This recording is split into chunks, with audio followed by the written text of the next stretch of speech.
Hi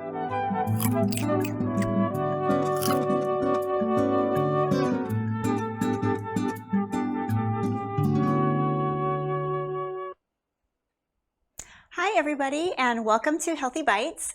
Healthy Bites is a collaboration between Nevada County Media and Nevada County Public Health. My name is Shauna Schultz and I'll be your host today. I am a registered dietitian and nutrition educator for CalFresh Healthy Living.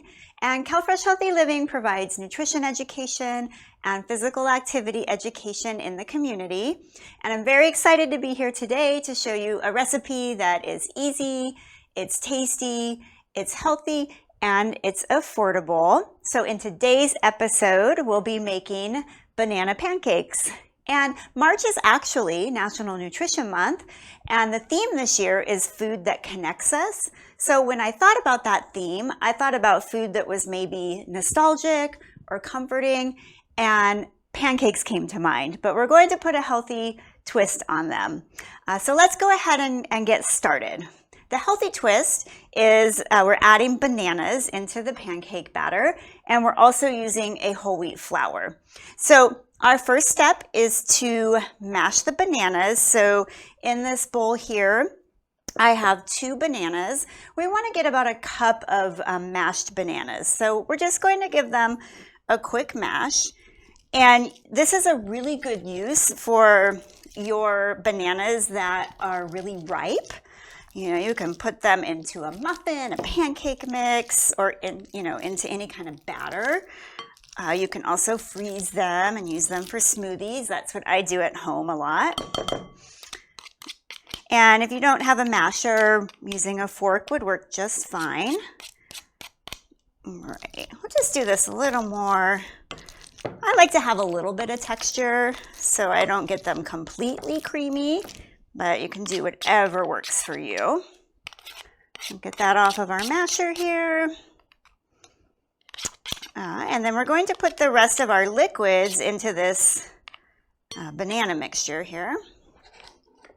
So we'll do 2 cups of milk. You can use any kind of milk that you have on hand. Just regular cow's milk, soy milk, almond milk, any kind of milk will work. We're going to add a little bit of vegetable oil. I have about 3 tablespoons here. This is avocado oil. It's a nice, healthy, monounsaturated fat that's good for the heart. And it also has a pretty high smoke point, so you can heat it to a really high temperature. And then our next twist here is, instead of using eggs, because eggs, as most of you probably know, are really expensive right now, I wanted to show you an easy swap, and that is using flaxseed. So you can actually use what's called a flax egg, which is just ground flaxseed and water. And the ratio for 1 egg is 1 tablespoon of flax to 3 tablespoons of water. So we'll be adding the equivalent of 2 flax eggs to our mixture. And the flax is a really good source of soluble fiber. So when you mix it with water and you let it sit for a little bit, it actually becomes kind of gelatinous, kind of like forms a gel. And that helps bind the mixture like an egg white would. And banana actually does the same thing as well. Banana is used as an egg replacer in a lot of plant-based recipes. So we'll give this a quick stir. And another benefit to using the flax is that flaxseed is a really good source of omega-3 fatty acids. It also has some protein and fiber. So you're getting more heart-healthy fats there, along with some fiber and a little bit of protein. You know, we're not using very much, but there is a little bit there. All right. So we have our wet mixture. I'm going to switch out here real quick, and we'll put together our dry ingredients, which are pretty simple. In this bowl here, I have 2 cups of whole wheat flour, and I actually used a whole wheat pastry flour.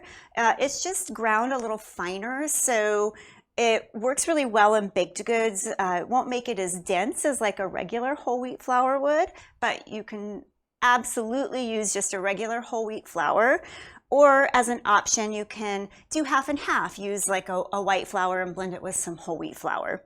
But the whole wheat flour helps add whole grains, so it's adding some fiber. It's also a little bit higher in protein as well. And I got this out of the bulk section, so I didn't have to commit to a whole package. So sometimes if you head to the bulk section of your grocery store, you can find flours there, and that helps save a little bit of money. All right, so we have 2 cups of our whole wheat flour, and then we're going to add some baking soda and then some cinnamon to add some flavor. So 2 teaspoons of baking soda, and we have about a teaspoon of cinnamon. And we'll give this a quick stir. And now we'll combine the 2 together. So to our wet mixture, we'll add our dry, and then we'll whisk it all together until we have a nice batter. All right. And making your own pancakes from scratch at home is actually fairly simple. As you can see, it doesn't take that many ingredients, and it can help save you a lot of money. And some of this you can get together ahead of time, like the dry mixture could already be mixed. So all you have to add is the wet ingredients. So kind of just like a package of pancake mix that you would buy at the store. So pretty easy to get together at home.